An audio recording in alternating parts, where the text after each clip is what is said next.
Mr. Klain, just to return to Minority Exhibit A,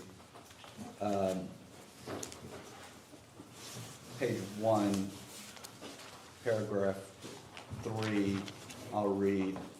2 days later, McCarthy quipped that he would bring a soft food lunch to the White House if that's what it required for the two leaders to meet in person, a parent swipe at Biden's age. Did I read that correctly? Yes, you did. I'm not going to ask you if President Biden ever actually required soft food, but I think it is a good segue into a few questions I have on any physical accommodations or any accommodations that were made for President Biden's physical aging that you're aware of. Are you aware of any measures that were taken to account for President Biden's physical aging? Not that I can recall, no. You're not aware of, for instance, orthopedic shoes being ordered for the president? Not that I recall, no. You're not aware of any kind of changes to the way in which the president entered Air Force One to accommodate his gait? I obviously observed that in 2023 at some point in time they tended to use the inside stairs more often than the outside stairs, but I'm not sure why. I wasn't involved in any discussions of that. Did you notice that President Biden required additional rests or longer rests throughout his time in the presidency? Not that I observed, no. Did you ever notice that President Biden needed shorter days for his schedule? No, the president worked a very robust work schedule, as far as I know, and did a lot of work in the residence at night. Would take his decision book up with him. It was often hundreds of pages, and would read it until late in the evening, and worked a very robust, very long day. You ever seen President Biden in a wheelchair? I have not, no. We're going to take a minute on a broader look at your role of Chief of Staff. When did President Biden name you Chief of Staff? It was in mid-November of 2020, after the election results had been publicly validated and discussed, and I was his first appointment as a White House staff member. Were you anticipating that appointment? I had a discussion with him in the days after the election, and he offered me the position. And then you touched on it, how you and Mr. Zients might have had different philosophies on Chief of Staff. What was your philosophy on the role of White House Chief of Staff? My philosophy was it was the job of the Chief of Staff to make sure the President heard from a wide variety of voices, and it was my job to oversee the staff in the West Wing in executing the President's agenda and to kind of develop the political and legislative strategies to achieve enactment of the President's agenda on Capitol Hill. And we've gone through this with other witnesses, but the somewhat, maybe funnily, the Chief of Staff's office is not the closest one to the Oval Office. Is that true? That is true. There's 3 or 4 in between, and maybe like the President's study and dining room as well? I don't know about 3 or 4, but a couple offices in between, yes. Okay. Who had the offices in between you and the Oval? Well, the closest office to the President was Mike Donnellan, and then adjacent to Mike Donnellan would have been Steve Ricchetti, but Steve had no way to get to the Oval Office except to walk through the auto office he and I shared and walk down the same hallway I'd walk down. So that he was physically closer to the President unless he dug a tunnel. He couldn't get there any differently than the path of the Chief of Staff office. And the Chief of Staff office is historically the Chief of Staff office, the corner in the West As Wing. far as I know, it's been the Chief of Staff office for a long time. What, just understanding, I mean, our day-to-days here are wildly different every day, but what's kind of the normal business day of the White House Chief of Staff? Well, as you suggest, the days can change a lot, but in general, I would be at the White House around 7:30 in the morning to read the presidential daily briefing, so I could read it before sitting in the briefing with the President. So I wasn't encountering it the first time, so I could listen to questions being asked and really focus on that. and then I would hold a very senior staff meeting at 8 a.m. and a broader meeting at either 8:20 or 8:30 or 8:40, depending on how long the first meeting went. And then I would be in the Oval Office at 9 to meet the president and to discuss with him pending issues of the day. And then I would usually stay for the presidential daily brief with the national security advisors at around 9:30 a.m. And then I'd go back to my office after that, most days, and work on whatever pending matters we had, meet with other staff members, help develop recommendations for the president on policy or legislative matters. And then would often go down to the Oval Office around while the president was having lunch to have an informal chat with him about matters. And then would return to my office and meet with other administration staffers in the afternoon. And then would usually go down to the Oval Office again around 5:30 or 6 o'clock to see what the president's observations about the day had been. And would you then leave the White House for the day?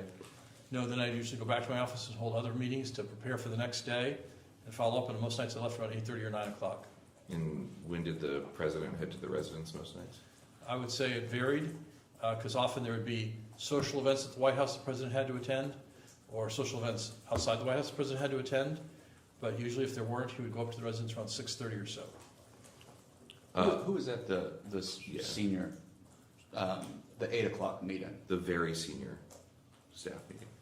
That was usually myself, the two deputy chiefs of staff, Bruce Reed and Jen Dillon, Mike Donellan and Steve Ricchetti, Anita Dunn, Kate Bedingfield, the communications director, Jen Psaki, the press secretary, and then later we added Julie Chavez Rodriguez, the head of intergovernmental affairs. And then it got broader for 8:40. Who got brought into the broader meeting? All the department heads in the White House and all the assistants to the president. And it would just be assistants to the president, not the DAPs or the SAPs, correct? If a DAP ran an office in the White House, the DAP would be included. But generally it was just the apps. And then we touched on it, but the president's daily brief was almost always attended by the DNI. Yes, Avril attended almost all of them. She was not the briefer, but she would often attend. And as I said, several days a week the Secretary of Defense attended. One day a week the Secretary of State attended. Several days a week the Director of Central Intelligence would attend, and several days a week the Chairman of the Joint Chiefs would attend. And then you testified earlier that at least the 8:40 meeting, I'm assuming the 8 a.m. is similar, was the make sure the trains run on time that day kind of meeting. Yes, what was coming up that day were the events. Had the president approved his remarks for the event? Did the president like the remarks, not like the remarks? What other issues might come up during the day? What was going on Capitol Hill? And then, as chief of staff, were you privy to the president's private schedule?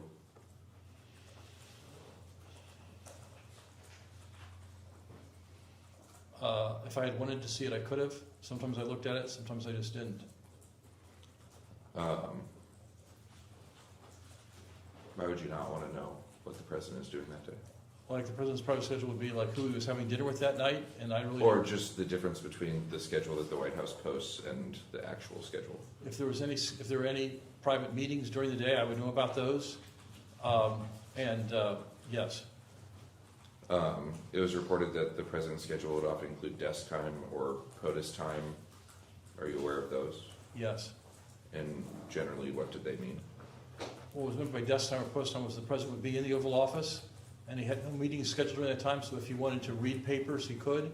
If he wanted to invite in members of the staff to discuss issues on his mind, he could. It was unscheduled time, so the president could do the work of the presidency without just attending meeting after meeting after meeting after meeting after meeting.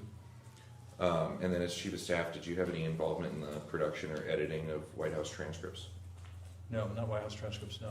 Did you have approval of White House transcripts? No, not Can you that I recall. clarify which transcript you're talking about?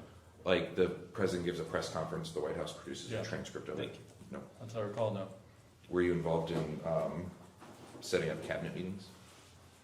Setting them up, no. The Office of Cabinet Affairs would set up those meetings, but I would participate in the preparation for those meetings and in the president's review of the topics of the cabinet meetings and the conduct of the meetings. As has been mentioned, you served in 3 different White Houses. How did the pace of cabinet meetings in the Biden White House compare to the others? I think the president found the cabinet meetings less useful, and because the thing about a cabinet meeting is you have 25, 26 people there, whatever the number is, and most of them are irrelevant to the topic you're discussing. So the question is, why should you drag the Secretary of Interior out of her office to sit there and listen to a discussion about the war in Ukraine? Or why should you drag the Secretary of Defense out of his office to sit there and listen to a discussion about the National Park Service? And so the problem is that the cabinet covers everything, and most cabinet meetings cover specific subtopics. And so I think the president found them, a waste of time for many cabinet members. And, he preferred to meet with cabinet members individually as opposed to having all of them sit in the room and have to listen to other people talk. You preferred one-on-one or one-on-two kind of Yeah, meetings? smaller meetings, yes. On the staff level, who would usually attend cabinet meetings? Well, the head of cabinet affairs and her deputy, and then the head of legislative affairs, the head of most of the major White House offices would attend.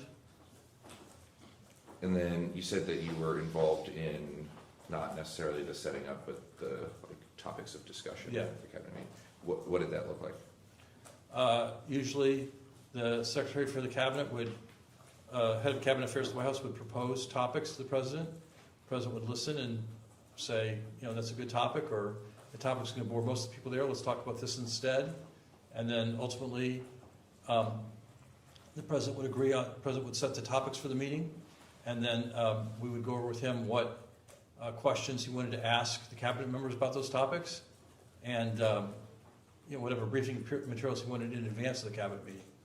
Were the questions decided upon beforehand? Were there already unscripted questions? There were sometimes unscripted questions, but the president generally wanted the cabinet members to know what questions he was going to ask them so they could be prepared to answer. He didn't view it as like a stump session. He viewed it as a chance for them to report on important things they were working on. And so he wanted them to know, I'm going to ask the Secretary of Transportation about our progress on airline passengers' rights, so that the Secretary of Transportation came prepared to answer about that. Was the White House involved in coordinating the Secretary's answer? No, the Secretary would provide, whatever answer he or she deemed to be the best answer to the question. Were there ever teleprompters in cabinet meetings? Not that I know of, no. How did President Biden use note cards during these meetings to stay on track? He used either note cards or a briefing book, yes. Would it be more akin to a script, or would it be more akin to remember to call on the Attorney General? It would be more akin to a series of notes, like the next topic will be combating crime in America, call on the Attorney General, and this is the question you prepared for the Attorney General. And then there would often be close to the public parts of cabinet meetings. Is that true? Most of what I'm describing was close to the public. Okay. The public facing that we see now too, of the pool spray in the cabinet room, would be less involved than the private. Is that fair? Yes, usually there was a chance for the president to deliver remarks on whatever the issue of the day was. So if the issue in the news that morning was something that happened, the president would give brief remarks on that, and the cabinet meeting would proceed to be whatever the cabinet meeting was about. Did you ever get any concerns from cabinet secretaries regarding the scripted nature of the meetings? Not that I recall, no. Most appreciated knowing in advance what the president was going to ask them so they could be well prepared.